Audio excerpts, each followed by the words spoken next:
Sửa chữa xe máy Hồng Phát FI xin kính chào quý khách.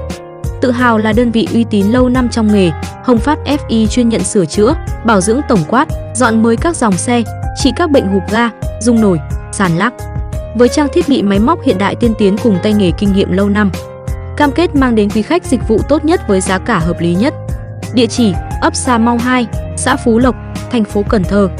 Cảm ơn quý khách đã luôn tin tưởng và đồng hành cùng sửa chữa xe máy Hồng Phát FI trong thời gian qua.